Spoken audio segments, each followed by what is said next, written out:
এক নদীর ধারে শান্ত এক পরীর গল্পের গ্রামে হাজার আয়নার বাড়ি নামে এক রহস্যময় বাড়ি দাঁড়িয়েছিল। গ্রামের মধ্যে একটু করে মেয়ে ছিল, তার মুখে সবসময় হাসি লেগে থাকত। সে ছিল খুবই কৌতূহলী, কিন্তু বাড়ির বাইরে কখনোই পা বাড়ি আয়নি। প্রকৃতি তার কাছে ছিল এক রহস্য, আর বাস্তবতা ছিল এক অভিজাত স্বপ্ন। একদিন তার বাবা মা তাকে আয়নার বাড়ির গল্প শোনালো। তার মনে কৌতূহলের আগুন জ্বলে উঠল। মেয়েটি সিদ্ধান্ত নিল, তাকে অবশ্যই এই বিস্ময়কর জায়গাটা নিজের চোখে দেখতে হবে। কিন্তু একা একা যাওয়ার সাহস না পেয়ে সে তার বসি আরেক বান্ধবীকে সাথে নিতে চাইল।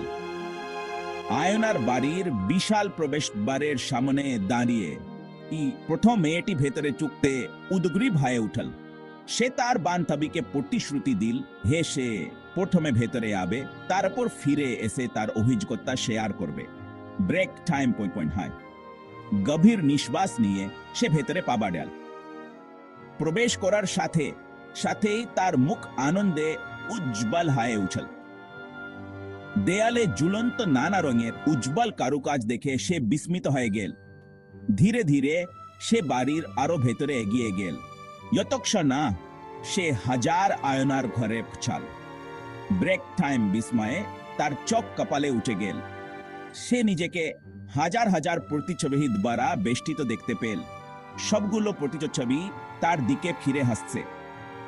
তার প্রতিটি নড়াচড়াই মোহনীয় প্রতিচ্ছবিগুলোর দ্বারা অনুকরণ হচ্ছিল, আনন্দের এক মনোরম নত সৃষ্টি করছিল।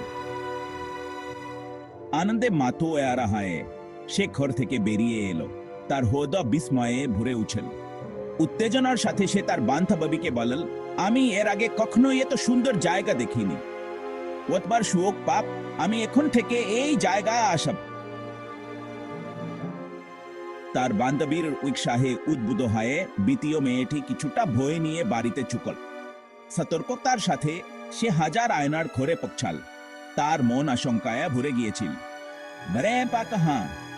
ঘরে টাইম টোকার সাথে সাথে আহাই বা ইয়া তার হৃদয়কে আঁকড়ে ধরল। তার মুখ ফ্যাকাশে হয়ে গেল আর চোখ ভয়ে ভরে উঠল। প্রতিচ্ছবিগুলো তার ভয়কে প্রতিফলিত করল। হাজার হাজার ভীত মুখ তার দিকে ফিরে তাকিয়ে রইল। উন্মত্ত হয়ে সে হাত তুলে চিৎকার করে বলল, তোমরা কারা?